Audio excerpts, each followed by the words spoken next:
out the most colossal electoral fraud in history in order to ensure the defeat of the man who has strenuously opposed the establishment of the New World Order that is wanted by the children of darkness. Well, joining us tonight, Sid.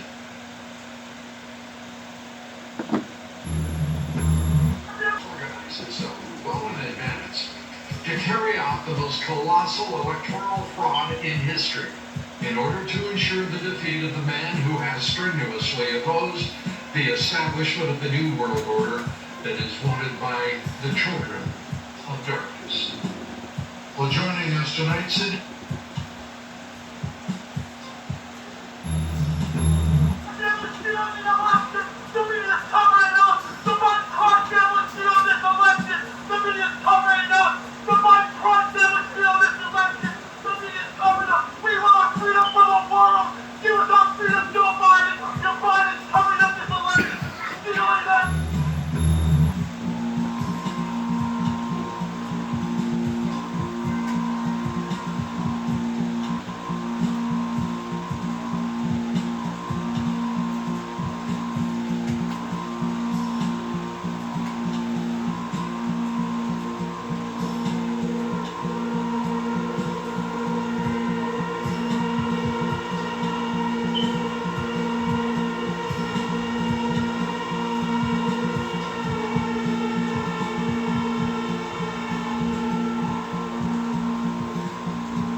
Federal and state officials are investigating an issue concerning mail-in ballots in Luzerne County, Pennsylvania.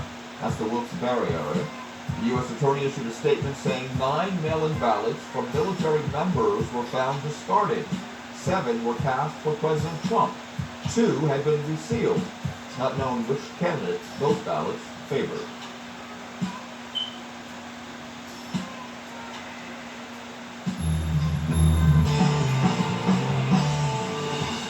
You see today's White House press briefing? If you didn't, you missed Democratic operatives posing as reporters, stunned by the idea that mail-in voting might not be totally 100% secure. This is easy to watch. Of course, the risks of mail-in voting are obvious. The latest example of that came today. DOJ announced that the FBI and the Pennsylvania State Police are investigating fraud in mail-in ballots in Luzerne County. That's the place Donald Trump won by double digits 4 years ago. According to DOJ, several military ballots were, quote, discarded. Investigators have recovered a total of 9 ballots so far. Not surprisingly, the DOJ says an overwhelming majority of those ballots were cast for guess who? Donald Trump. Meanwhile, in Greenville, Wisconsin, authorities announced Tuesday that 3 trays of mail, including mail-in ballots, were discovered in a ditch, not counted in a ditch. We've seen other examples of this throughout the year, including deliberate mail-in ballot fraud in New Jersey and in West Virginia. Just hours ago, in the state of Texas, the state attorney general announced that a county commissioner and several others had been arrested in an organized mail-in balloting scheme that took place during the 2018 Democratic primary. But to reporters in Washington, this is impossible to believe.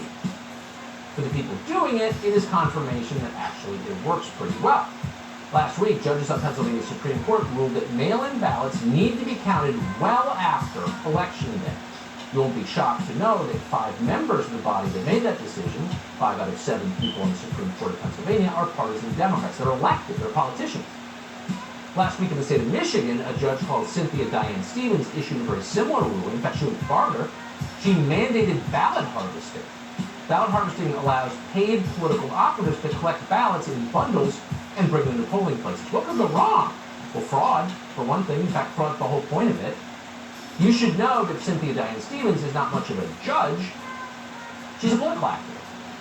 You often hear conservatives deride activist judges, but that's not overstatement in this case. Cynthia Diane Stevens is proud to be an activist.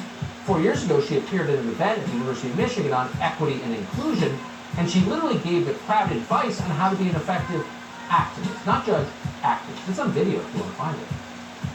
There's nothing partisan judges would like to destroy more, in the end, than a quick, efficient, fraud-free election night. That's the goal here, make no mistake. If all the votes are counted in one night, no one will have time to issue rulings to throw out ballots they don't like. And that's why judges in Pennsylvania and Michigan want poll workers to count votes for weeks after Election Day.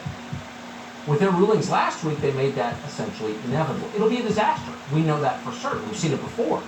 During the Iowa caucuses this past February, we still don't really know who won in Iowa today, 7 months later.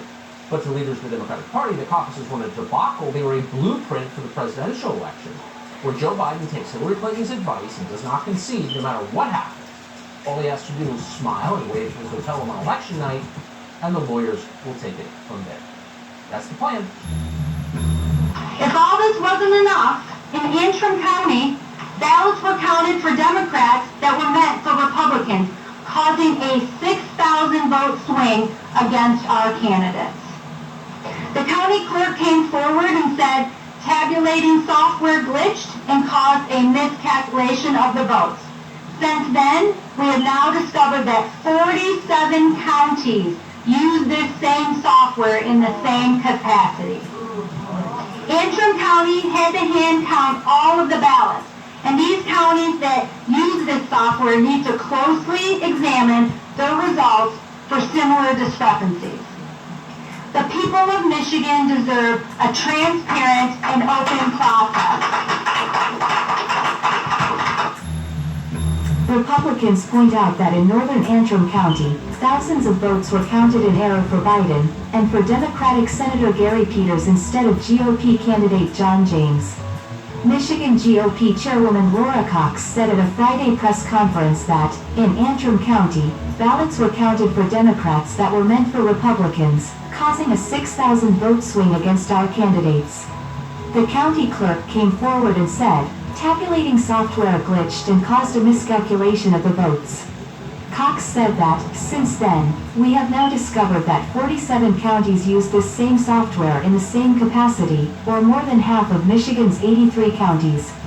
She urged those counties to closely examine their results for similar discrepancies. Trump's campaign circulated her remarks on Twitter. The Detroit Free Press reports that Antrim County uses Dominion voting systems equipment. Results are stored on computer cards at precincts, then uploaded to another computer by county election officials. Antrim County Clerk Cheryl Guy, a Republican, told the Free Press that it's unclear if human error or a glitch caused the error, which was discovered because the Democratic wins were incongruous with the county's conservative leanings. A manual review confirmed the error. University of Michigan computer science professor J. Alex Halderman, a voting machine expert, told the Free Press that it's possibly human error, but if a simple screw-up could cause these problems, that sounds like a technical design flaw. It's natural to wonder whether similar problems could have occurred in other jurisdictions that use the same machine. Fortunately, even if the county hadn't noticed, this would have been caught and corrected during Michigan's normal canvassing procedures. When they compare the results to the paper tapes from the machines, he added. A Michigan judge on Thursday tossed out a lawsuit from the Trump campaign to halt the counting of ballots in the Wolverine state, ruling that the vote count had already ended, in Biden's favor. Trump won Michigan by just 10,704 votes in 2016 against Hillary Clinton, and Biden boasted of his apparently wider lead in Wednesday remarks, when the state's race was still tighter. In Michigan, we lead by over 35,000 votes, and it is growing, a substantially bigger margin that President Trump won Michigan in 2016, Biden said. Trump's path to a second term appeared bleak Friday, with unofficial vote counts in Arizona, Georgia, Nevada and Pennsylvania tilting toward Biden. If those results hold, Biden will become president-elect. Steve. It's almost 8 o'clock. I don't know if this is in the public news yet.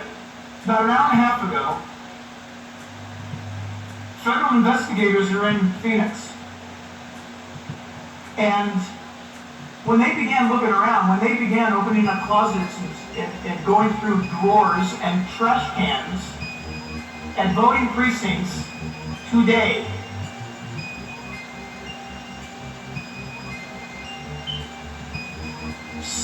hang on. Over 70,000 ballots were found. Wait.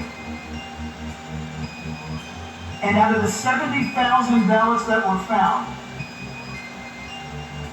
44,893 were votes for President Trump.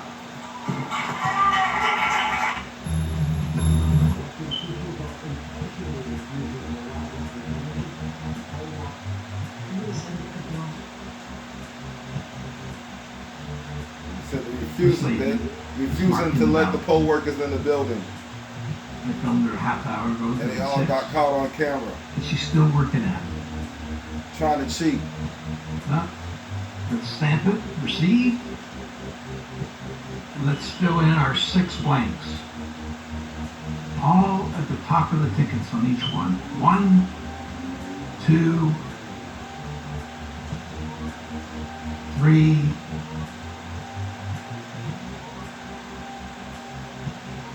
4, 5, 6. And there's a security guard right there who's watching How her. come he's stopping her? The cops are in on it. Disgusting.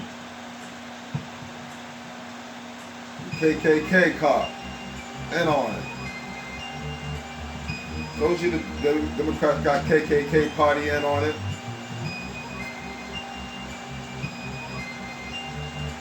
All these people that's on campus gonna go to jail along with the Democratic Party. And Trump's gonna stay in office. The swamp will finally be drained. But then after that, you hear peace, peace, peace. And then all hell will break loose. Watch. Civil war will happen. I'm wondering what's going on here. Steve has a fit about something.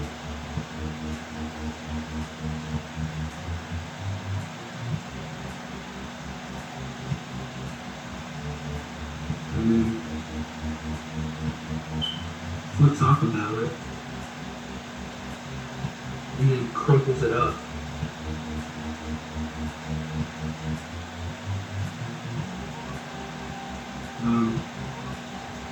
That's not. But instead, God has thrown this election into the courts so that corruption could be exposed. And for your children and your grandchildren, this is a great mercy. It is not a defeat. And you told me 2 things before we went live, and that was about Virginia, which we thought for sure Trump was going to win in the early stages, and the watermark. But I'll let you explain those things. First of all, I got a report that they found 100,000 Trump votes in Virginia that they didn't know anything about. They hadn't been counted. Second of all, I have an acquaintance in the Department of Defense, and I can't tell you who he is or what. When he told me, he sent me a text. He said, I believe that before December, Trump will be announced as the winner because the Homeland Security put watermarks on the valid ballots, something that the left did not know anything about. Our president is a genius, and I have a feeling that we're going to see a surprise. Now, how much of this is going to totally materialize, I'm not going to go on record, but I will go on record as telling all of you the hand of God is in this situation. And there is no cause for discouragement or fear or giving up. And one of the reasons that they're giving up, Sid, is because the prophets are the ones who are convinced. But when you hear a word from the Lord, you have to take it upon yourself to believe that word. It is not enough for you to hear a prophet say something. When you know, you go in the Bible, you check it to see if it's scriptural, you pray over it, you absorb it. And what did Jehoshaphat tell the people? He said, believe God's prophets, so shall you prosper. The man I spoke with today has a reason for taking out the trash It's his job. But he also believes you should be sending your ballots in or taking them in person, which is the exact opposite thing that elections officials want you to do. They'd like you to drop them off or put them in the mail.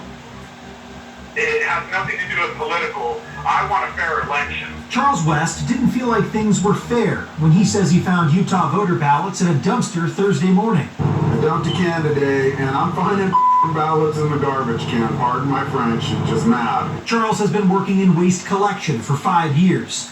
The ballots he found in Sandy were a first. No joke, look. That's what I was able to find that fell out of the garbage can. It was an 8-yard can. I don't know if you guys understand what that is. That's a pretty big can. There are plenty of reasons why the ballots could have been found that way, from theories of them being stolen from mailboxes and dumped, to being spoiled addresses that were incorrectly put into circulation. Either way, it is a little odd to find ballots spewing out of a dumpster. I think it's very important that we have a secure vote and people's information isn't compromised. I mean, this opens these people up to fraud. It opens up to everything. I'm terrified if my name's on that ballot. The state of Utah is no stranger to mail-in voting, which has been in the works for nearly a decade. So if your ballot gets in the wrong hands, there's a way to know. We verify against the signature to make sure no one's voting that shouldn't vote. So there are some hiccups sometimes, and we'd like to hear those reported so we can fix those and work with the county clerk. With the ongoing pandemic, county clerks across the state are stressing the importance of not showing up at a polling station to vote this year. They can put it through the mail. They can also put it directly in a drop box that gets to the county clerk. Now, if someone really wants to go to a polling location and drop off their ballot, that's also fine. They can do that, but we don't want people congregating, especially with these spikes we have in COVID, at polling locations. We don't want that to be a super spreader kind of event. Charles developed a recent interest in politics and has a defined political affiliation, but he says this isn't about one side of the aisle versus the other. He just wants everyone's vote to be counted. I'm just a patriot. I'm an American. I'm all about America, and I just want a fair election. We reached out to those with their names on those ballots that were found in the dumpster. We didn't hear back from them. We also reached out to the U.S. Postal Service. You'll hear their reply coming up tonight on Fox 13 News Live at 5. Now, if you're one of those people waiting by the mailbox, anxiously waiting to get your ballot, if you haven't gotten it in a few more days, that's the best time to reach out to your individual county clerk's office. We're live in Salt Lake City tonight. Brian Cheney, Fox 13 News, Utah. Well, as we count down to Election Day, the News 4 I-Team has been tracking voting problems across the tri-state. And tonight, a disturbing discovery in New Jersey, where dozens of ballots were thrown into a dumpster, along with thousands of pieces of other mail. News 4's Linda Becerra is on that case in West Orange, New Jersey. Linda, what do we know about these ballots? Well, we know that there's an arrest in this case now, and residents here in West Orange are irate after hearing about the arrest and the discovery of these ballots, especially in a state which is running its election vote primarily by mail. Nearly 2,000 pieces of mail were found dumped by these containers in North Arlington on Friday, and among them, 99 election ballots and 276 campaign flyers for candidates in the West Orange Town Council and Board of Education. The 26-year-old man arrested is the only carrier assigned to deliver mail to those addresses. He appeared in Newark Federal Court today on one count of delay of mail and one count of obstruction of mail. Now, a spokesperson for the U.S. Postal Service says the mail was reported, collected, and delivered, and the matter was then turned over to the U.S. Postal Service's Office of Inspector General. The mail was headed to addresses in Orange and West Orange, and as I said, they've now been delivered, but residents here are upset with this news. It's terrible, and I heard of it happening, not this particular instance, but that's really unfortunate. Well, it's not good to hear about it. It certainly is disappointing to hear more news about this issue. I would be very curious to know more because I have skepticism about a lot of things today.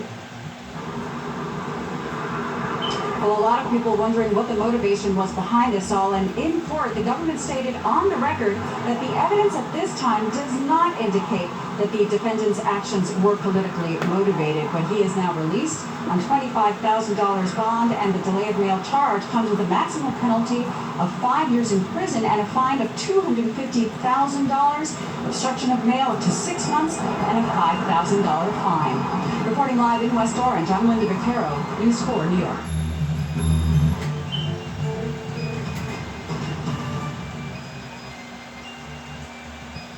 This morning, several states have yet to be called in the race for the White House. They are Pennsylvania, Georgia, Nevada, North Carolina, and Alaska. Arizona still, it's been called blue, but they're counting votes. There are a lot of votes that still need to be counted in Arizona. Many of the remaining votes are mail-in ballots. The president holds slim leads in both Pennsylvania and Georgia, but the remaining ballots, all cast on or before Election Day, come from Democratic-leaning areas. Now, the Trump campaign is challenging results in key battleground states. And it's Chris Groh joining us live with that part of the story here. Good morning, Chris. And good morning. The key phrase here to remember is expect the lawsuits, because that is likely what we are going to see. We've heard President Trump pretty much signaling this for quite some time. In fact, think of it as a hornet's nest. It's been kicked, and those lawsuits are going to start flying around now, and including what we're seeing happen. They already have started flying around. The Trump campaign already went and pressed all the charges, and they should have already received their letters. All them dudes got to go to court, and they'll be going to jail. The evidence is stacked against them. That was Trump's secret weapon the whole time. They're fucked. They were booby-trapped with a sting operation. Thank you, United States Army. You can thank your United States Navy and the Marines and the Secret Forces and Trump. But most importantly, you better thank the Most High, because now Trump's going to stay in office, and now you got more time. There have been telling voters for pretty much like weeks now that you can use Sharpies to mark your ballots, but you can see there that we're trying to get into that election center, but sort of follows that same kind of thread here of fraud being alleged, when we have seen in multiple instances that there hasn't been much evidence given of fraud. Either way, we have the Attorney General in that state looking into it, and as far as other states, we are seeing where the vote count is pretty close. The president's legal team is looking to sue, and we know that so far lawsuits have been filed in Pennsylvania, Georgia, and Michigan, and those filings specifically are looking for Trump team league members to be able to get in. They're saying that their Trump team members have not been able to get in and observe vote counts. However, the Associated Press is reporting that they witnessed in Michigan at one of the very key voting sites that they saw from both the Biden team and the Trump team observers, which is very normal on election day to see, especially from during the presidential year, to see team members from both sides look and observe to make sure that the voting is going on. Now, we're also hearing that President Trump's legal team is going to be asking for a recount in Wisconsin. We spoke with a political science professor about the possibility of that and if it would help. Counts are generally accurate. They've shown in the past that recounts rarely change things as much as these large margins that so far to Biden 25. And look, we also know that President Trump has asked the Supreme Court to start getting involved to stop the vote count. We've heard from legal experts and election officials as well that it's really way too early to start involving the Supreme Court. But it does appear now that this will continue this battle here for the presidency, but now maybe shifting towards the courtroom.